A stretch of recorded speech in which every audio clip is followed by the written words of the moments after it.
So let's continue. So show to our topic. So yesterday we were talking about Buddha and Buddhism.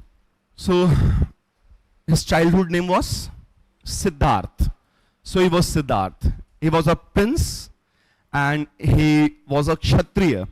And I told you people that only Kshatriyas were in a position. So only Kshatriyas were in a position to challenge the increasing dominance of the Brahmanas and increasing ritualistic supremacy of the Brahmanas, because Shudras were not in a condition to challenge, even though if they wanted to challenge the Brahmanical supremacy, but still they were not in a position to challenge that.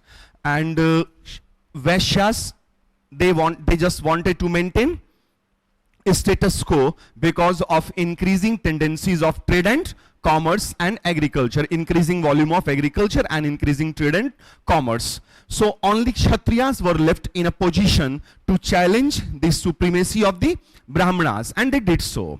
And they started challenging the ritualistic supremacy. They had never challenged the Brahmanical community, but they started challenging the ritualistic supremacy of the Brahmanas and prevailing orthodoxy. Because later Vedic Brahmanical religion, it had become an orthodox religion, and social institutions were also getting more and more rigid and less flexible, like Varna institution, Varna system. Varna system became a rigid institution, it became a rigid model, and it came to be based on birth.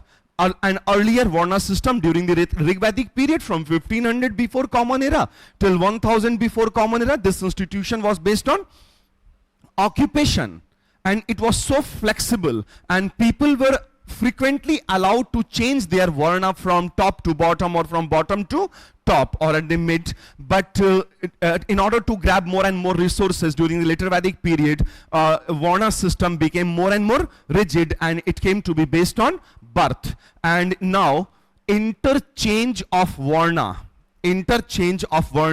was no more allowed, which means that institution became a rigid institution, and it became an orthodox institution as well. So Kshatriyas were in a position to challenge the Brahmanical supremacy, while Shudras and Vaishyas, they were looking for another religion or another sect where they could claim at least equality, if not superiority, at least they would claim equality. And they were looking for a new religion, propagation of a new religion, and that chance was provided to them by some of the Kshatriyas, like Parshnath.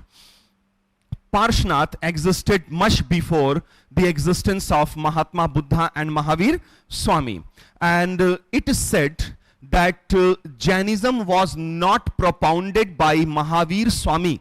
Jainism was for the first time preached by Parshnath, existed 150 or 200 years before the existence of Mahavir Swami. And Parshnath belonged to Banaras, Varanasi. Parshnath belonged to Varanasi, and he even himself was a Kshatriya. His father of Parshnath, his father Ashwasen was the king of Banaras, and his mother name was Vama, V-A-M-A, Vama, and he left his home and he became an ascetic, sannyasi, and he was enlightened at Sammed Parvat, Sammed hilly tract, perhaps in Bihar. Sammed, S-A-M-M-E-D, Sammed, or S-A-M-M-E-Y-A, Sammeya in the Jainism.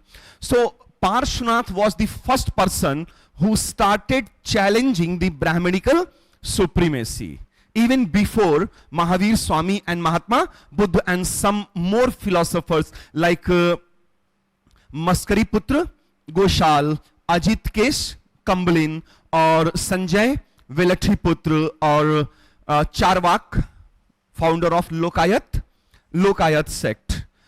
And during the 6th century before Common Era, Siddharth, a prince who belonged to Shakya tribe of Lumbini of Kapilvastu. His father, Shuddhodhan, was the king of Shakyas of Kapilvastu, and Kapilvastu was a part of, it was a Janpad of a Mahajanpad Koshal. And in a Buddhist textbook of later ages, subsequent ages, entitled Majjhim Nikaya, Buddha called himself Koshalan. Buddha called himself Koshalan, means he belonged to the Koshal Mahajanpad. So he was a Koshalan. And Shuddhodhan was his father. Mother's name was Mahamaya. And Mahamaya, she belonged to the Koliya, K-O-L-I-Y-A, Koliya Republic. And he was married to a princess named Yashodhara and had a son with that relationship named, and he was named Rahu, R-A-H-U, Rahu. And in course of time, Rahu became Rahul. This word Rahu became Rahul. Rahu means bondage. Rahu means bondage.